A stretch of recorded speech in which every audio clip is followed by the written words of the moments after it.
You probably don't want to do this if you want to sprint faster, but you do need to do this. What are we looking at specifically? Well, we're looking at the heel recovery of the two sprinters.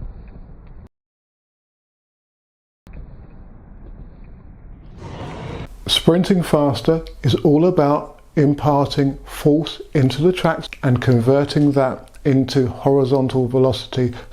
If your back lift is too high, then that can rotate the pelvis, and it can also rotate the impact front side of the foot into the track. Consequently, you're not going to get the same reaction. The back lift is crucial in respect of producing optimum transference force and therefore sprint speed.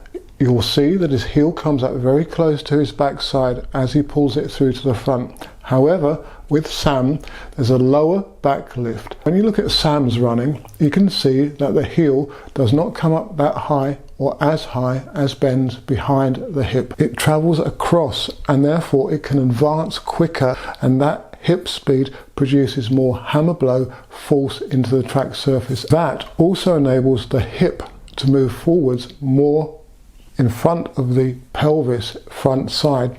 Therefore there's more extension and forward direction to the sprint stride. Ben was running into the surface, whereas Sam is running across the surface, and that's all attributable to the heel recovery and the level amount of back lift. On foot strike, you want the knee to be slightly in front of the stance leg, and that shows the speed of the recovery of the heel to the front.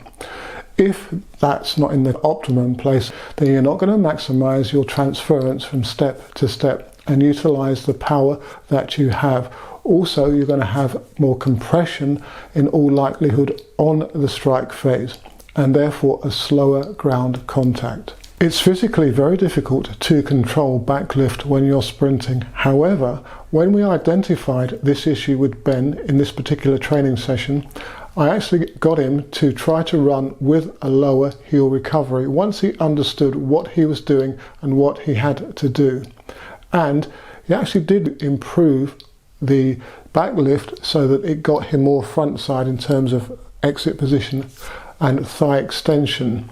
He actually explained to me that he felt like he wasn't actually rotating his leg at all behind his body, but as you can see, he did a pretty good job in controlling the back lift.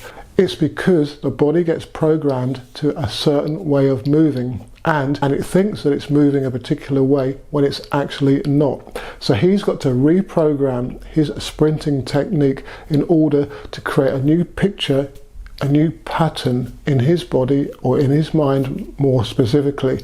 Now, we do a lot of specific drills aimed at improving sprint speed and heel recovery, as it's the glutes, the hamstrings and the adductors that are actually the crucial sprinting muscles. Do check out the sprint drills playlist to see many examples of relevant drills.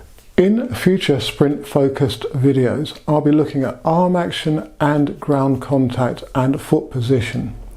If you have any specific questions on the subject matter of this particular video, or indeed any of my others, then do leave a comment in the section below or through my other social media. This autumn I plan to run a couple of long jump and triple jump clinics, so these will be based in London.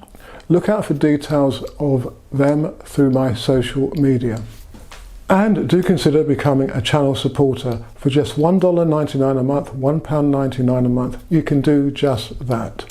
So head over to the channel's homepage, click on the membership button, and please do like and subscribe, and feel free to share this video amongst your fellow coaches and athletes.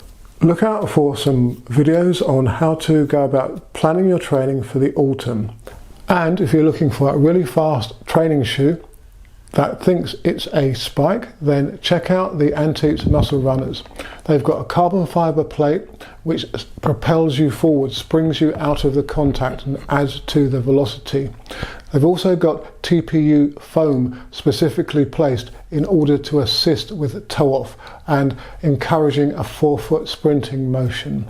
A couple of my group members have been trialing them and they're full of praise. Indeed, Abraham and Daniel are number 2 in the country in their respective age groups, and they have attributed some of their success to the Antibes muscle runners. Check out the link in the video description or my video that I made which goes into detail on the Antibes.